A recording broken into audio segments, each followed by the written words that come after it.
Sebagai negara demokrasi, perbedaan pendapat dalam ideologi tetap harus dijamin. Bila tidak, negara ini akan terjatuh menjadi negara diktatur otoritarian, bahkan menjadi negara komunis baru. Assalamualaikum puan dan tuan. Anda berjumpa kembali dengan saya Profesor Suteki di channel yang radikal, ramah, terdidik, dan berakal. Puan dan tuan dijamin tidak akan merugi mengikuti channel ini, maka jangan lupa untuk subscribe, like, comment, and share. Assalamualaikum warahmatullahi wabarakatuh. Apa kabar pemirsa semuanya? Bertemu kembali dengan saya Profesor Suteki di channel yang radikal, ramah, terdidik, dan berakal. Saudara sekalian, pada kesempatan ini tak bosan-bosannya saya membahas tentang radikalisme. Setelah isu radikalisme kemarin disampaikan lagi oleh Presiden Jokowi pada saat kunjungan kerja ke Surakarta, yaitu di UNS pada tanggal 13 September 2021 kemarin, ternyata berbuntut panjang. Kenapa saya katakan begitu? Karena sebagaimana disampaikan oleh CNN Kamis pada tanggal 16 September 2021, dikabarkan Kepala Staf Presiden yang bernama Muldoko menyebut paham radikal itu menyusup di lembaga pendidikan. Ia mengatakan bahwa paham itu sudah menjadi ancaman nyata yang akan merusak persatuan bangsa. Muldoko berkata, penyebaran paham radikal sebagai bagian dari perang budaya. Menurutnya, paham itu bertujuan melumpuhkan keyakinan ideologi bangsa. Kalau kita ngomong keyakinan ideologi bangsa, berarti apa kalau bukan Pancasila? Paham radikal sudah menyusup di tengah-tengah masyarakat dan lembaga pendidikan. Ini harus kita waspadai karena gerakannya tersistematis dan terstruktur. Demikian kata Muldoko di Pondok Pesantren Lirboyo, Kediri, Jawa Timur, sebagaimana dikutip dari keterangan yang tertulis pada tanggal 16 September 2021. Namun demikian, saudara sekalian, Muldoko tidak menjelaskan contoh penyebaran radikalisme lewat lembaga pendidikan itu seperti apa. Kemudian ia juga tidak membeberkan cara penyebaran paham tersebut seperti apa. Dan mantan Panglima TNI itu hanya menyampaikan Indonesia harus menguatkan karakter generasi penerus. Ia meyakini peran itu bisa ditangani oleh pondok pesantren. Sebelumnya, saudara sekalian, sebagaimana tadi saya sampaikan bahwa soal radikalisme di lembaga pendidikan juga disinggung oleh Presiden Jokowi. Ia meminta para rektor tidak hanya mendidik mahasiswa di ruang kelas, artinya di dalam kampus, dan hal itu disampaikan dalam pidato Presiden Jokowi saat bertemu dengan Majelis Rektor Perguruan Tinggi Negeri Indonesia di Solo pada tanggal 13 September 2021. Saudara sekalian, selain Muldoko, ada Menteri BUMN yang juga menyuarakan hal yang sama, bahwa tidak ada tempat radikalisme di BUMN. Nah, ini pertanyaan yang benarkah demikian? Bagaimana dengan korupsi? Sebagaimana dimuat di dalam republika.co.id Jumat 17 September, Menteri BUMN Erick Thohir mengatakan bahwa Kementerian BUMN mendukung upaya hukum dan sanksi yang tegas bagi oknum di Kementerian BUMN dan perusahaan BUMN yang diduga dan terbukti terlibat gerakan radikalisme dan terorisme tanpa kecuali. Erick mengatakan kita pastikan bersama-sama tidak ada tempat bagi terorisme di tubuh BUMN. Nah, saya setuju kalau ini soal terorisme pasti kita tidak boleh dimanapun di Indonesia, di lembaga manapun, di departemen manapun, kita tidak setuju kalau ada namanya atau kita memberi ruang terorisme. Jelas, saya juga setuju untuk tidak diberi ruang apapun. Nah, saudara sekalian, ternyata isu radikalisme itu menjadi heboh kembali Dan hal ini juga mendapat tanggapan yang serius dari Sekjen MUI Amir Syah Tambunan, sebagaimana dikutip di dalam Panji Mas pada hari Sabtu tanggal 18 September 2021. Tambunan mengingatkan bahwa jangan mudah memberikan cap radikal yang berkonotasi negatif kepada lembaga pendidikan. Karena lembaga pendidikan itu sudah, termasuk pesantren dalam hal ini, sudah banyak menghasilkan dan ataupun melahirkan tokoh, kiai, ulama, pendiri bangsa dan bagaimana memperjuangkan kemerdekaan negara Republik Indonesia. Menurut Tambunan, lebih baik pemerintah itu memberikan keteladanan seperti apa tuh? Perkataan dan tindakan yang tidak radikal. Nah, misalnya memberikan contoh penegakan hukum secara adil, tidak tumpul ke atas tapi tajam ke bawah, yang dikatakan sebagai penegakan hukum seperti pisau dapur ya. Misalnya ketika menjelaskan diksi radikal telah menyusup di tengah-tengah masyarakat dan lembaga pendidikan, itu harus diberikan penjelasan. Menyusupnya itu seperti apa, oleh siapa, ya kan? Jangan kemudian malah menimbulkan ketakutan masyarakat. Sehingga apa? Menurut Tambunan, menimbulkan radikal itu yang tidak ada penyelesaiannya. Sekjen MUI itu juga mengingatkan semua pihak agar penyebab radikal yang konotasinya negatif itu harus diselesaikan. Agar dalam hal ini pemerintah juga harus membuat contoh seperti apa budaya masyarakat dan berbangsa yang tidak radikal.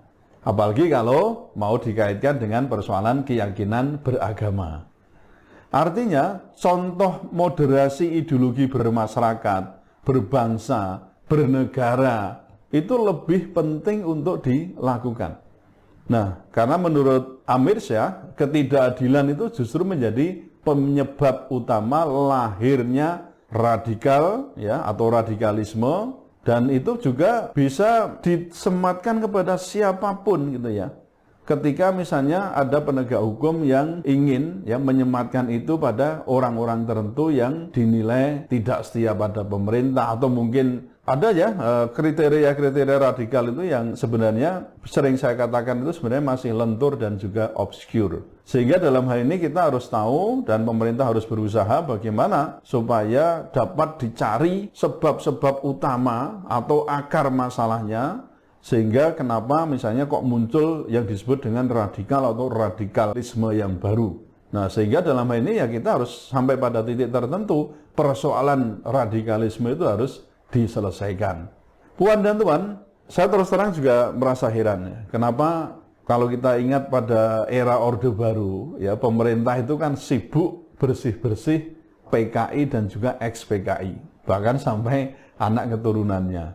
Tapi kenapa kalau sekarang ini di orde reformasi, yang katanya juga orde demokrasi, justru pemerintah sibuk bersih-bersih terhadap yang disebut dengan radikal dan radikul itu. Apakah PKI itu sama dengan radikal-radikul, atau yang tertuduh radikal itu sama dengan PKI? Tentu tidak saudara sekalian Nah, tapi saya perlu ingatkan Puan dan Tuan bahwa radikalisme itu merupakan nomenklatur yang masih obscure dan lentur. Nah, hingga sekarang tidak ada rumusan satu pasal pun yang menyatakan bahwa radikalisme itu sebagai tindak pidana. Lalu kenapa barang yang belum jelas, belum ada formulasi yang dapat menjamin kepastian hukum, artinya harus secara lex scripta tertulis, lex serta itu jelas, dan lex stricta itu ketat formulasinya. Nah, sehingga dalam hal ini banyak pihak yang mempropagandakan radikalisme ini.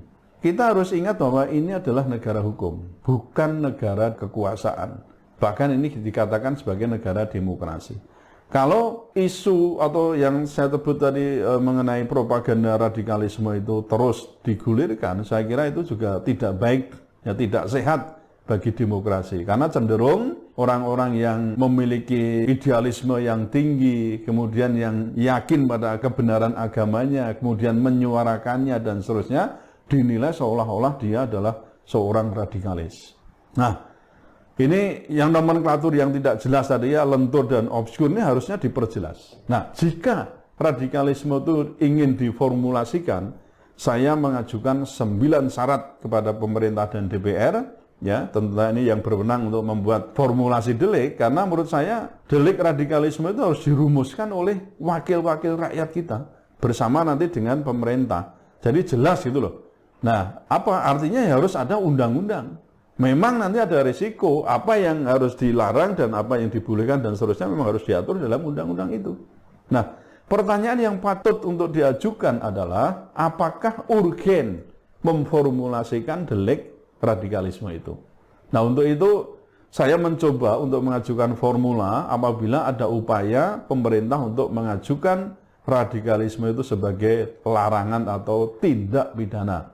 Nah, memang hingga saat ini kita belum menemukan, tadi saya sampaikan secara khusus ya, itu delik yang mengatur dilarangnya radikalisme dengan segala seluk-beluknya.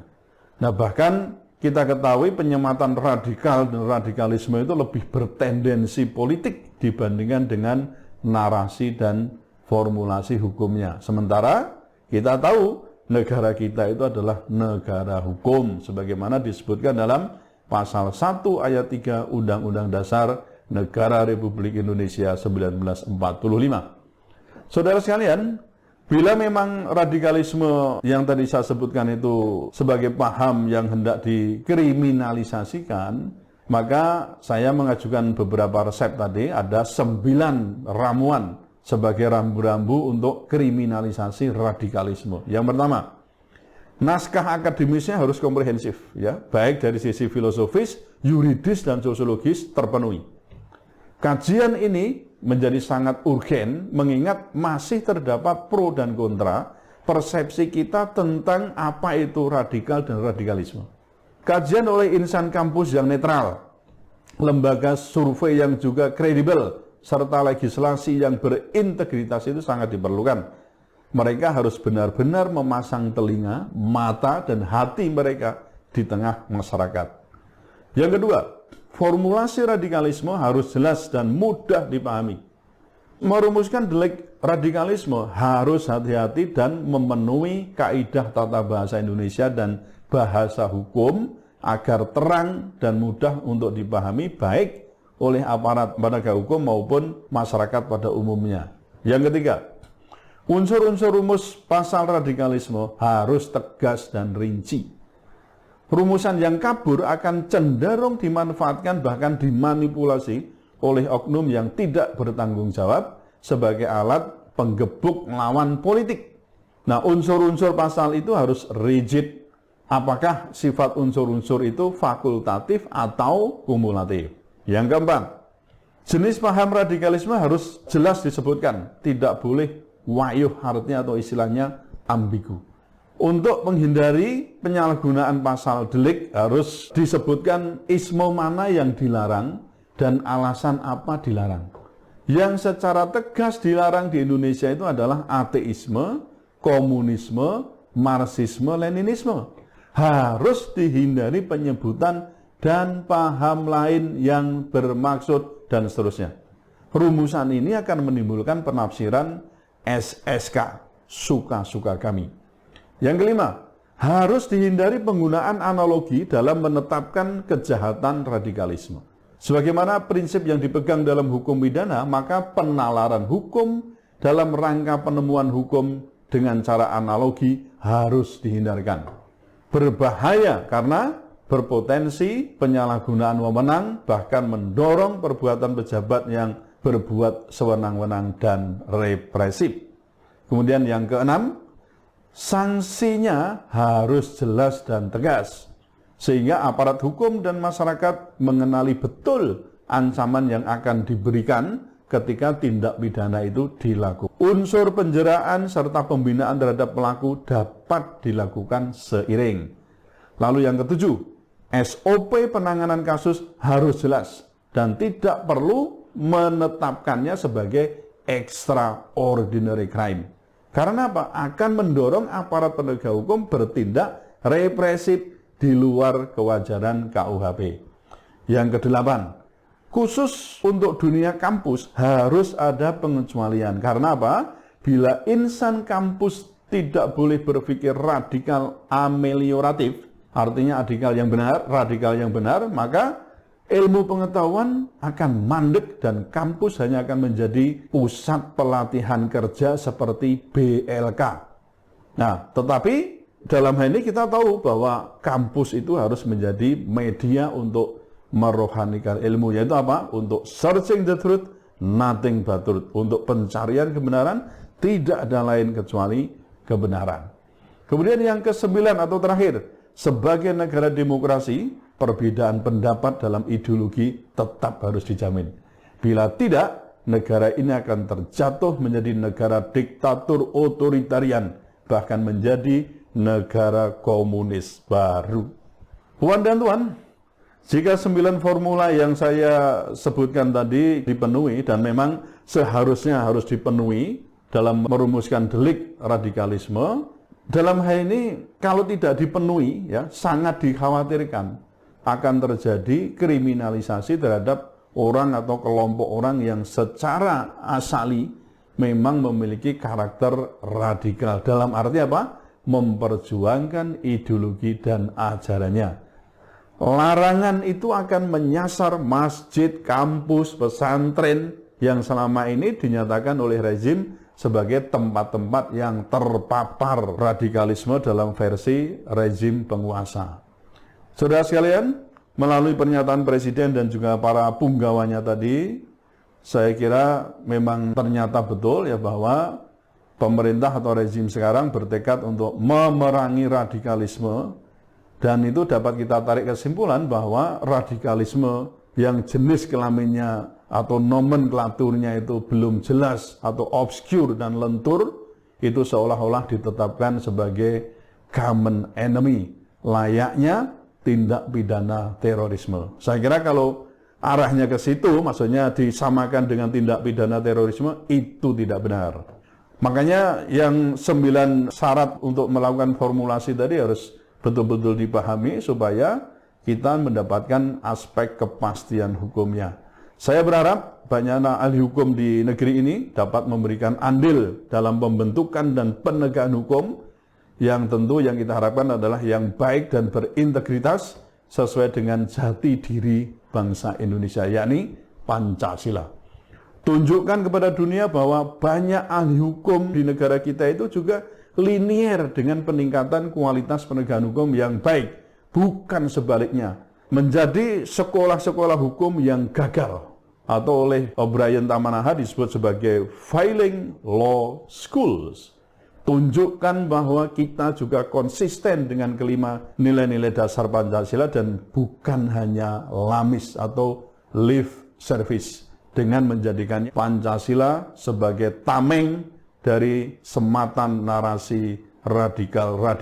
Itu yang tidak kita harapkan. Tetaplah radikal, ramah, terdidik, dan berakal. Wassalamualaikum warahmatullahi wabarakatuh.